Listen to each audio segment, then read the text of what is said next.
मन के हारे हार है, मन की जीते जीत। कहे कबीर हरि पाइये मन ही की प्रतीत। कबीर दास जी के इस दोहे का अर्थ है कि जीवन में जय पराजय केवल मन की भावनाएं हैं। यदि मनुष्य मन में हार गया, निराश हो गया तो पराजय है, और यदि उसने मन को जीत लिया तो वह विजेता है। कुछ ऐसा ही उदाहरण चूरू में देखने को मिला, जहां कोरोना काल में लगे लॉकडाउन में जॉब चली गई, लेकिन उदास और निराश ना होकर चूरू के लोकेश शर्मा ने कुछ नया करने की ठानी और यूट्यूब और अन्य सोशल मीडिया प्लेटफॉर्म की सहायता ले केंचुआ खाद वर्मी कंपोस्ट बनाने का काम शुरू किया। 35 वर्षीय लोकेश शर्मा बताते हैं कि वह ऑटोमोबाइल सेक्टर में थे और लॉकडाउन में जॉब चली गई और नई जॉब की तलाश शुरू की, लेकिन जॉब नहीं मिली और स्वयं का व्यापार शुरू करने के लिए पूंजी नहीं थी। जिसके बाद मन में केंचुआ खाद बनाने का आइडिया आया और सोशल मीडिया प्लेटफॉर्म की सहायता ले केंचुआ से जैविक खाद बनाने की विधि सीखी। लोकेश बताते हैं कि उनके पास व्यवसाय में इन्वेस्ट करने के लिए अधिक पैसे नहीं थे। ऐसे में महज 10,000 रुपए से उन्होंने केंचुआ खाद बनाने का काम शुरू किया और 10,000 रुपए के केंचुए खरीद कर लाए।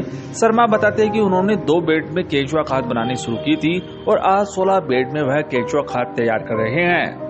शर्मा बताते हैं कि इसके लिए वह गौशालाओं से गोबर खरीदते हैं और गोबर को 15 दिन तक ठंडा करने के लिए छोड़ते हैं, ताकि उसकी मीथेन गैस बाहर निकल सके और उसके बाद उसमें केंचुए छोड़े जाते हैं।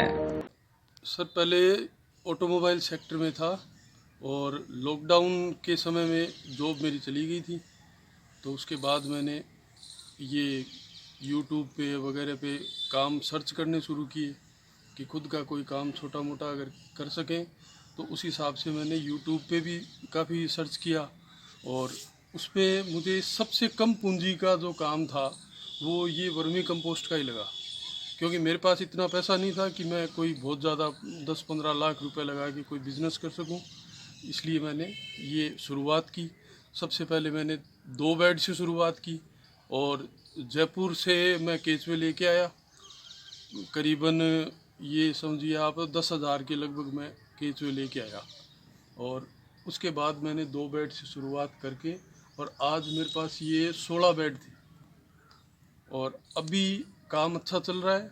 और अब मैंने ये नर्सरी का काम और शुरू कर दिया, साथ में पौधे वगैरह यहीं तैयार करेंगे और कुछ जो बाहर से लाकर बेचते हैं वो भी यहाँ बेचेंगे और साथ में ये वर्मी कंपोस्ट का चलता रहेगा।